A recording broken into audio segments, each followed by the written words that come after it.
YouTube, it's Francis Mangubat. So I'm gonna tell you how I've made hundreds of thousands of dollars eating out 15 times a week. Again, how I've made hundreds of thousands of dollars eating out 15 times a week, every single week. But first, you just have to subscribe to my YouTube channel and you gotta hit the like button, and then I'll tell you.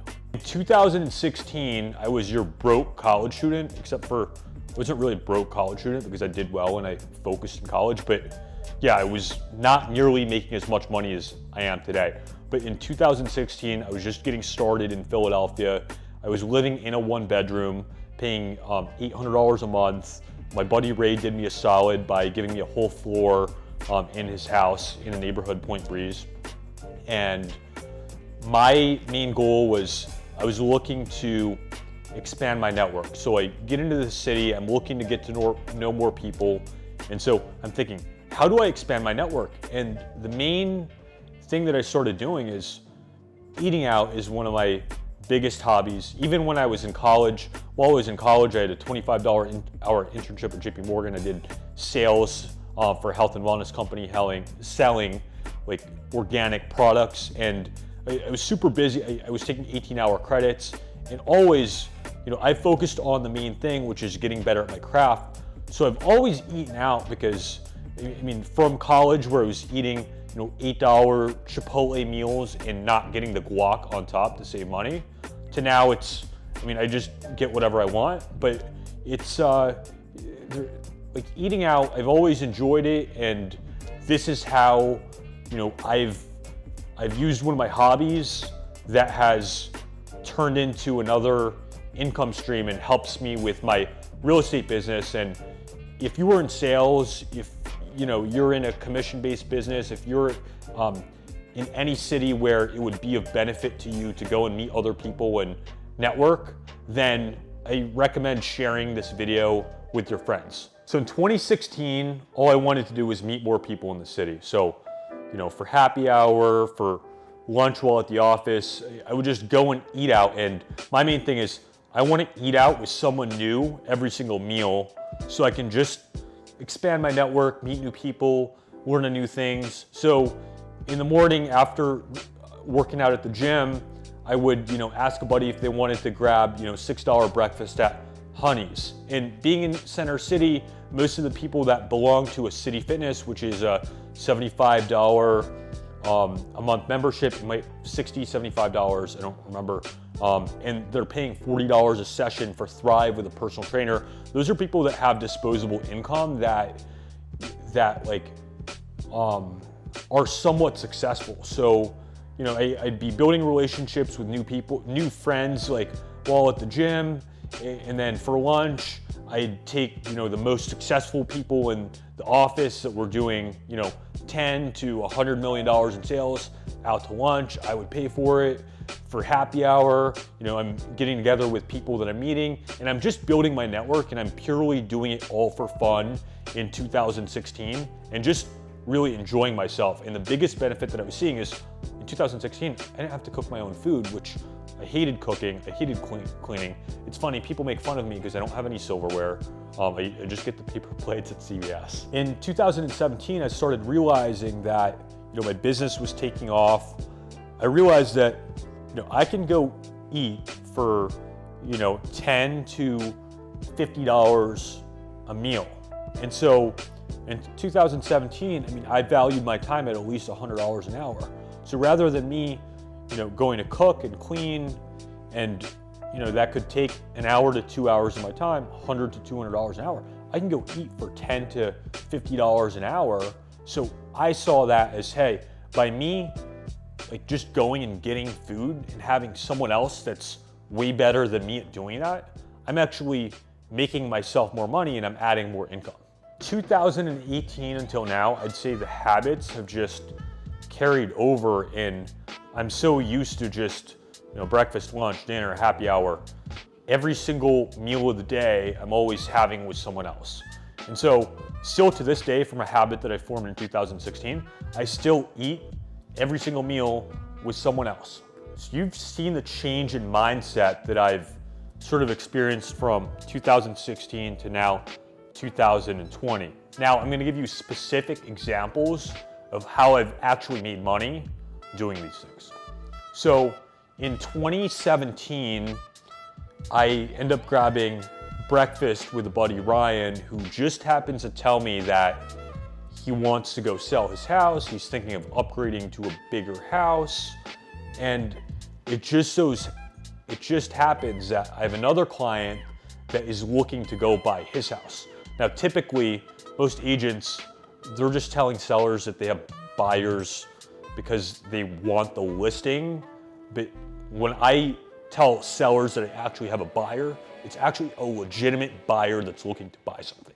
So him being a real estate attorney, he's like kind of skeptical because, I think he knows that that's kind of how the industry works. But, we're friends. He gave me an opportunity. And after showing it to one of my clients, she just wanted to buy in cash. Now, this creates opportunity for all parties. So at this point, after the second showing with the buyer, Ryan and his family, we've now identified a new 3,000 square foot house from his 1,500 square foot house that we wanted to buy. So Ryan now needs to go sell his house to go buy the next house. And for my other client, she's looking for a house with 2-car parking. Now, in Center City, that's a 4 or 5 block walk to Market Street where a lot of people work. 2-car parking is very hard to come by. One of my clients missed out on buying a deeded parking spot in Rittenhouse for $200,000. So that's, even in 2016, 2017, that was very rare to go find 2 parking spots. So before the deal was even on the market, we put the deal together, buyer and seller, super, super happy. And that's how I was able to add value to the clients just for having lunch. And the brokerage commission was $30,000, but I feel like, both buyer and seller were able to, create opportunities not even on the market that wasn't even available to them normally, just from grabbing a lunch and having a meal with me, stuff that you're doing every single day anyways. 2018, a really good friend of mine, a real estate developer, wants a pricing opinion on a spec home that he's building in a neighborhood brewery town. He tells me he's unsatisfied with his agent, who's like kind of overwhelmed. So I get a listing opinion I give my listing opinion on the property. The developer fires the old agent, wants to get working with me. And I think that I definitely sold the house in 30 days, but I think I got a higher number than what the market was bearing at the time, just being super fully integrated in it. I was on a great team, the Attican Group, who really knew what they were doing. So we got this listing sold, super, super quickly, great price.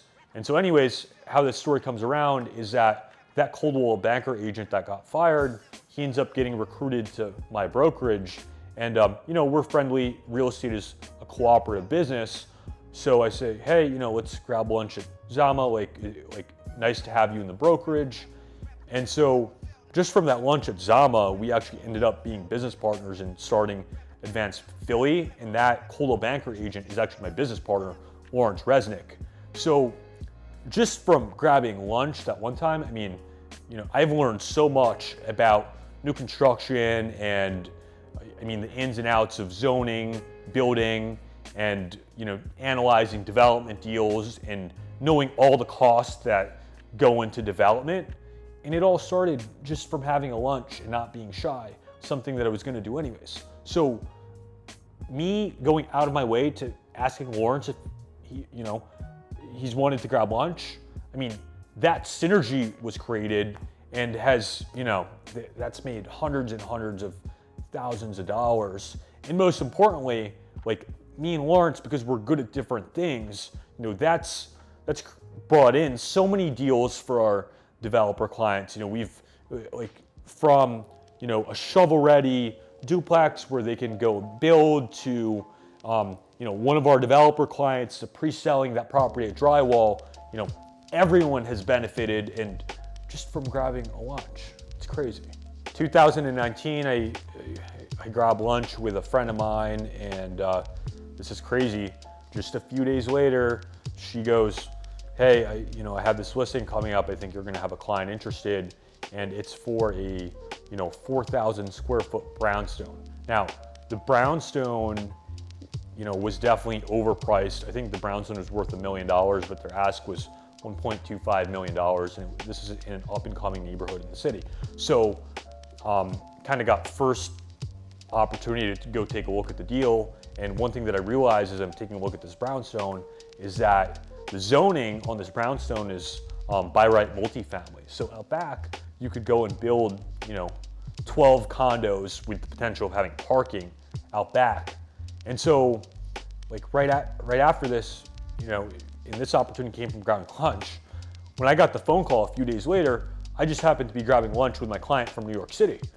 I mean, obviously, he wants a deal. He gets first opportunity to go take a look at it. After going through the due diligence, we closed on the deal. It was, a purchase price of $1.25 million, and we have all the plans and all that spec'd out, and it's going to be like a $5.5 million sellout. So just from grabbing lunch 2 times, I mean, that's $200,000 plus in commission. But most importantly, like, I think my client should make a 7-figure income. Like, he'll make over $1 million from developing those condos out back. And it's crazy how these opportunities were created for everyone just by me grabbing lunch with someone else. So I hope this helps. If you have a friend that's in sales or looking to progress in their career, I think that this would really benefit them. So please like and subscribe to my channel, and I hope this benefited you guys.